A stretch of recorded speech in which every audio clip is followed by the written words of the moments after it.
Good morning. Let me share something with you that may genuinely surprise you. For decades, conventional medical wisdom has advised older adults to slow down, conserve energy, and accept the natural decline that comes with age.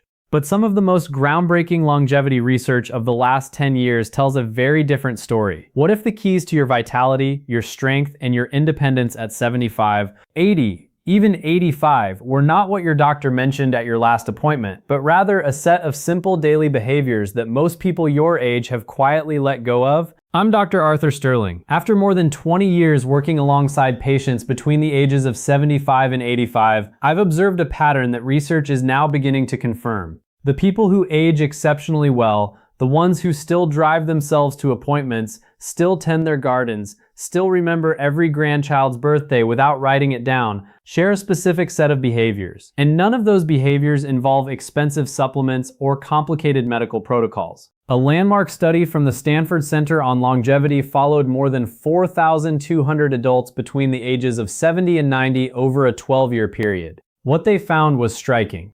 Those who consistently maintained 4 or more of these specific daily habits were 61% less likely to experience what researchers call accelerated functional decline, the rapid loss of independence that sends so many older adults into assisted living far earlier than necessary. 61%. That is not a marginal difference. That is the difference between living life on your own terms and living it on someone else's schedule. Now, before we go further, I want to tell you something about the number one habit on this list. It is the most powerful of all 6. It has nothing to do with diet or exercise in the conventional sense. Most cardiologists never bring it up, but researchers at Johns Hopkins and the University of Edinburgh suggest it may be the single greatest predictor of cognitive and physical independence after age 75. Please stay with me until the end, because that one could genuinely shift how you approach the rest of your life. Before we dive in, drop your age in the comments below. Whether you're 68, 74, 81, or somewhere else entirely, tell me which of these habits you think you already have. I read every single comment on this channel. This community matters deeply to me, and your story is worth sharing. Let's count down from number 6 to number 1. Habit number 6, drinking water strategically, not just casually. Here is what most people get wrong about hydration after 75. They assume it works the same way it did at 45. It does not. After the age of 70, your kidneys lose approximately 40% of their filtering efficiency. Your body's thirst signals become significantly blunted, meaning you can stop feeling thirsty even when you are genuinely dehydrated. And your blood's ability to carry oxygen and nutrients to your muscles and your brain diminishes with every percentage point of fluid you lose. Think of your bloodstream like a river delivery system. When that river runs low, the delivery trucks slow down, packages get lost, and the entire operation begins to break down. That is exactly what chronic mild dehydration does to the aging body. Research from the European Journal of Nutrition, involving 3,500 adults over the age of 70, found that those who maintained consistent daily hydration above 1.8 liters showed a 38% lower rate of urinary tract infections, a 29% reduction in falls, because dehydration dramatically impairs balance and reaction time, and significantly better performance on short-term memory tests. The brain is approximately 75% water. Even a 2% drop in hydration causes measurable cognitive impairment at any age. But after 75, that effect is amplified because your brain's compensatory mechanisms are already working harder simply to maintain baseline function. Here's what makes this habit distinctive in people who age exceptionally well. They do not drink water when they remember. They drink 12 to 16 ounces first thing in the morning, before coffee, before breakfast, before anything else. This matters because the body loses fluid overnight through breathing and minor perspiration, and after 75, that overnight fluid deficit is typically 30% higher than it was in midlife. They then drink a small glass with every meal and one mid-afternoon. The synergy tip here is important. Pair your morning water with a small amount of sodium, not table salt, but a pinch of high-quality sea salt or an electrolyte tablet. After 75, the kidneys have greater difficulty retaining sodium. Without it, plain water can pass through your system without being fully absorbed into the cells where it is actually needed. I had a patient, Margaret, 81 years old, from Boise, Idaho, who came to see me complaining of afternoon brain fog, dizziness when standing, and what she described as feeling like her thinking was wrapped in cotton. She was not dramatically dehydrated. She was chronically, mildly underhydrated, We made one change, strategic hydration, timed correctly, with a small electrolyte addition in the morning. 6 weeks later, she told me it felt like someone had cleaned the windows of her mind. Her balance improved, her afternoon fatigue decreased significantly. One habit, meaningful results. Habit number 5, resistance-based movement, at least twice per week. I want to be precise about something here because I see this misunderstood regularly. When I say resistance movement, I am not talking about going to a gym and lifting heavy weights. I am talking about any movement that asks your muscles to work against a force, a resistance band, a light dumbbell, a wall push-up, or even carrying groceries with deliberate intention.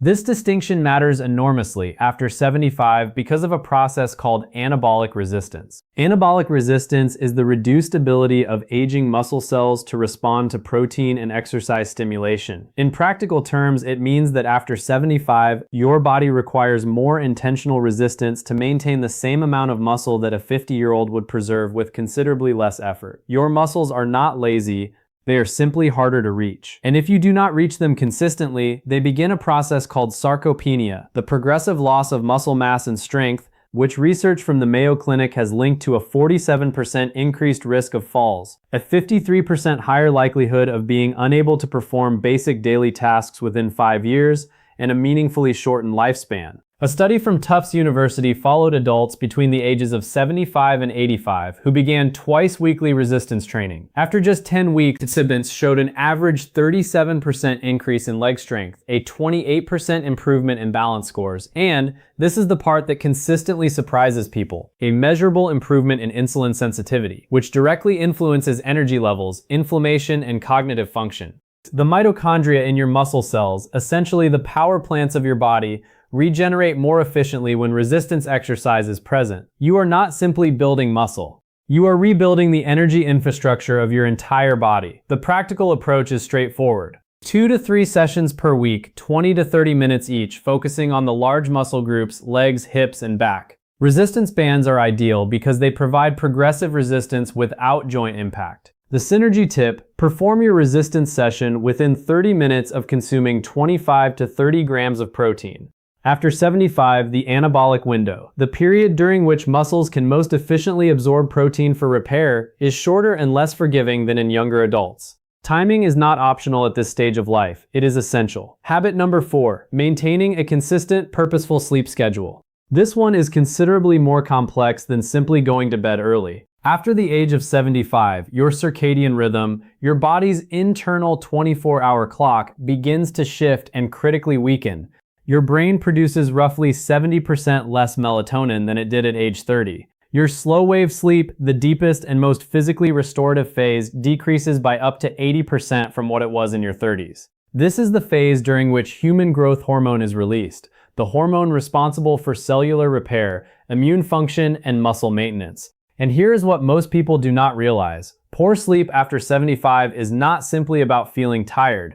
A study from the University of California, Berkeley, found that adults over 70 with disrupted sleep patterns showed a 68% higher accumulation of amyloid plaques in the brain, the same plaques associated with Alzheimer's disease. The people who manage this exceptionally well do not just sleep more, they sleep consistently. They go to bed within the same 30-minute window every night. They wake at the same time every morning, including weekends. They keep their bedroom temperature between 65 and 68 degrees Fahrenheit. Because body temperature regulation during sleep becomes less efficient after 75, and a cooler environment supports the deep sleep the brain needs. They avoid screens for 60 minutes before bed, not because of blue light alone, but because mental stimulation keeps the prefrontal cortex active in ways that delay sleep onset by an average of 47 minutes in adults over 70, according to research from Harvard Medical School. The synergy tip: pair your consistent sleep schedule with 10 minutes of slow diaphragmatic breathing before bed. This activates the parasympathetic nervous system, your body's rest and repair mode, and research shows it reduces nighttime cortisol levels by up to 22%, making it significantly easier to reach and sustain slow-wave sleep as you age. Habit number 3, eating protein in a deliberate, distributed pattern. This is where I encounter the most consequential misconception among older adults, and it genuinely concerns me. The idea that you need less protein as you age is not simply incorrect. It may be one of the most harmful pieces of nutritional folklore passed down through generations. The truth is precisely the opposite. After 75, due to the anabolic resistance I described earlier,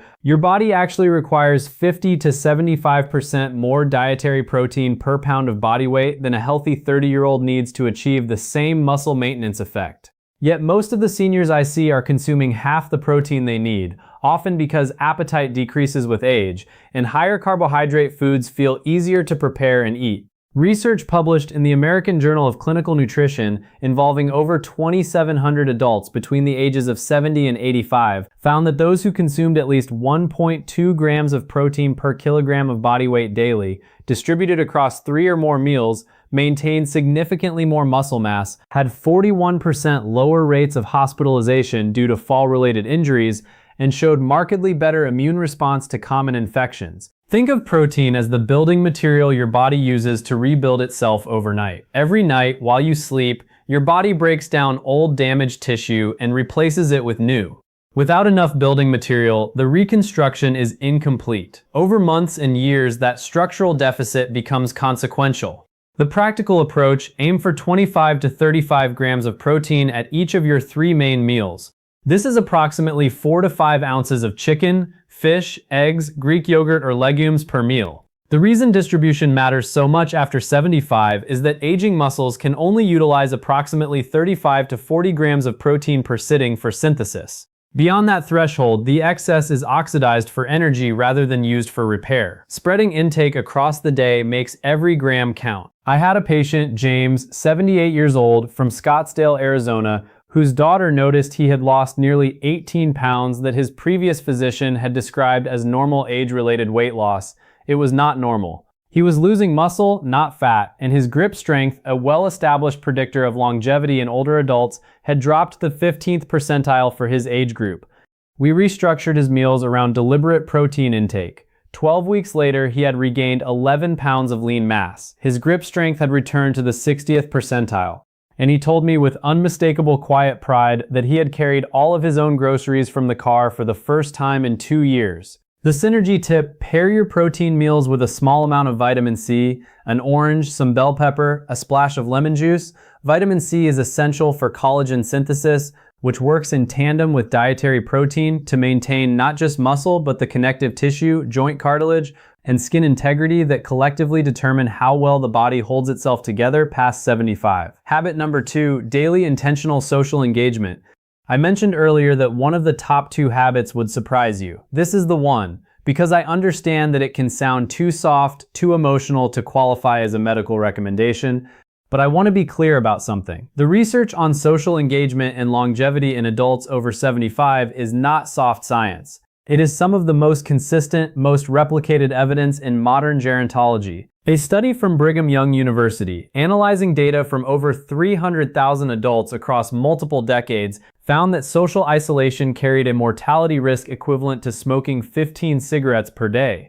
Being chronically isolated is as damaging to your lifespan as smoking 15 cigarettes every single day. For adults over 75, the National Institute on Aging has found that loneliness accelerates cognitive decline by up to 64%, increases dementia risk by 41%, and significantly elevates inflammatory markers in the blood, specifically interleukin-6 and C-reactive protein that directly damage cardiovascular tissue, immune function, and neural connectivity. Here is the physiological reason this works at such a fundamental level. Meaningful social interaction, not passive screen time, not watching television in the same room as someone else, but genuine, engaged human connection, triggers the release of oxytocin, which suppresses cortisol, reduces systemic inflammation, and activates the prefrontal cortex in ways that keep neural pathways dense and active. Think of your social brain as a muscle. The neurons that fire during genuine conversation, shared laughter, debate, and emotional connection are the same neurons that maintain your memory, your decision-making, and your sense of self. When those neurons go quiet for weeks at a time, they begin to prune, And after 75, neuroplasticity, your brain's ability to form new connections has already decreased, making unused pathways considerably harder to restore. The prescription is not complicated, but it must be intentional. Aim for at least one meaningful in-person social interaction every single day. A genuinely engaged phone call counts. A community group, a faith gathering, a walking partner, a regular lunch with a neighbor, all of these count. What does not produce the neurological benefit is passive social presence. You must be actively thinking, responding, laughing, perhaps disagreeing, sharing. That engagement is the stimulus that keeps your brain structurally intact. I had a patient, Dorothy, 83 years old, from Charleston, South Carolina, who lost her husband of 54 years and withdrew almost completely from social life. Her daughter brought her to see me 8 months later. She had declined measurably on standard cognitive assessments in less than a year. We did not change her medications. We built her a social schedule, a weekly book club, a daily 20-minute phone call rotating through friends and family, and a twice-weekly volunteer shift at her local library. 8 months after that, her cognitive scores had returned to near baseline. Her inflammation markers had dropped. Her daughter told me she seemed like herself again. Social engagement is not a luxury past 75, it is a biological necessity. The synergy tip: pair your social engagement with physical movement whenever possible. A walk with a friend, a gentle exercise class with others, gardening alongside a neighbor.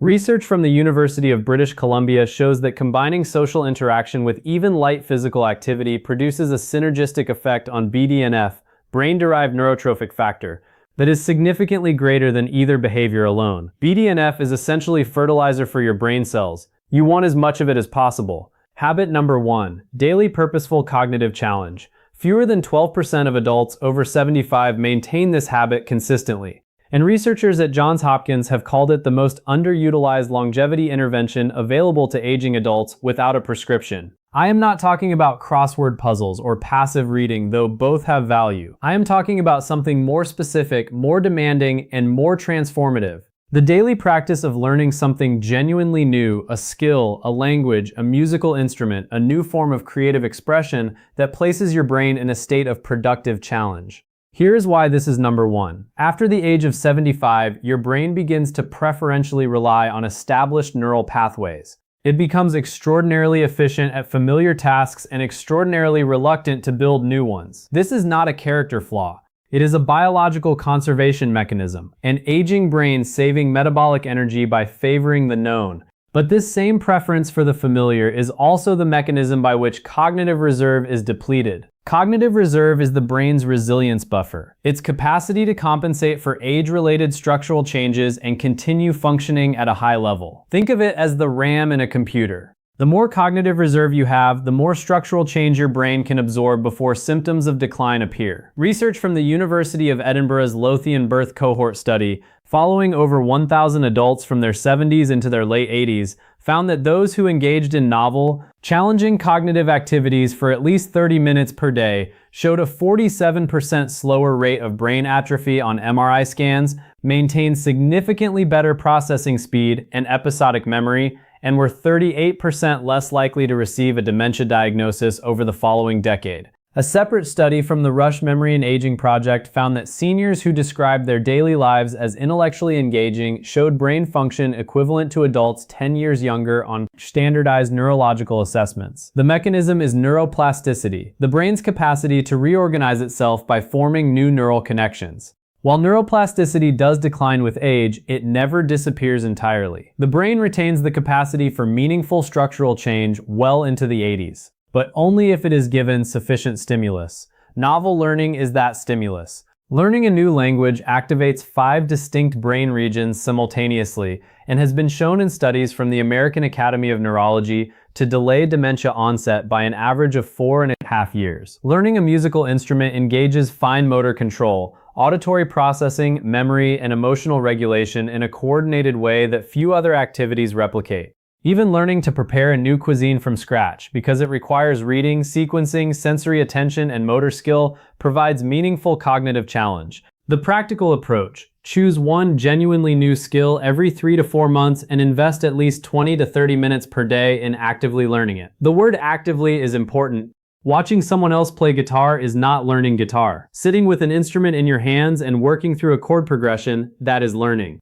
The struggle, that productive discomfort, is precisely where the neurological benefit lives. It is the cognitive equivalent of resistance training. The resistance is the point. I had a patient, Robert, 79 years old, from Portland, Oregon, who retired after a 40-year career as a civil engineer and, by his own description, spent the first 3 years of retirement doing very little that genuinely challenged his mind. He came to see me after noticing increasing difficulty recalling names and following complex conversations. His MRI showed age-appropriate changes, nothing alarming, but his cognitive reserve scores were lower than I would have liked. I gave him one recommendation: choose something he had always wanted to learn and do it every day. He chose oil painting, something he had never attempted in his life. He was, by his own cheerful admission, quite terrible at first. 18 months later, he had completed 23 paintings, joined a local art group, which addressed habit number 2 simultaneously. And his follow-up cognitive assessments showed improvement in 3 of 5 measured domains. Improvement, not maintenance. Improvement at 79. The synergy tip: pair your daily cognitive challenge with omega-3 fatty acid intake, specifically DHA, found in fatty fish such as salmon, mackerel, and sardines, or in a high-quality fish oil supplement. DHA is the primary structural fat of brain cell membranes, and research from the Framingham Heart Study shows that adults with higher DHA levels demonstrate significantly better neuroplasticity responses to cognitive training. In other words, DHA helps your brain absorb the benefit of what you are learning. It is the fertilizer beneath the seed. All scientific references for everything discussed in this video are available in the description below. I encourage you to read them, share them with your physician, and have an informed conversation about what applies to your specific situation. Let me close with something I want to say sincerely. Because I have sat across from enough patients in the 75 to 85 age range to know that this period of life is too often framed as a countdown rather than a continuation. It is not a countdown. The research I have shared with you today points towards something that medicine is only beginning to fully appreciate: that the body and mind at 75, at 80, at 85 retain a remarkable stubborn capacity for resilience, not in spite of age, in dialogue with it. The 6 habits we discussed today: strategic hydration, resistance movement, consistent sleep, deliberate protein intake, daily social connection, and purposeful cognitive challenge, are not about reversing the clock. They are about making the most extraordinary possible use of the time the clock still has. They are about carrying your own groceries, remembering your grandchildren's names, driving yourself to your own appointments, laughing until your eyes water at dinner with someone who matters to you. That is what independence looks like. That is what quality of life means at any age. And I can tell you, I have seen it with my own eyes in patients who were told there was nothing left to optimize. It is never too late to begin. If you are not yet subscribed to this channel, please do that now. Every week, Dr. Arthur Sterling brings you research-backed health information that I genuinely believe can add years of quality to your life. Click subscribe and turn on the notification bell so you never miss a video. And now I want to hear from you. Leave your age in the comments and tell me, which of these 6 habits do you feel strongest in right now? And which one do you most want to build? I will read every response. This community is one of the most thoughtful I have ever had the privilege of being part of, and that is entirely because of you. Until next time, take very good care of yourself. You deserve it.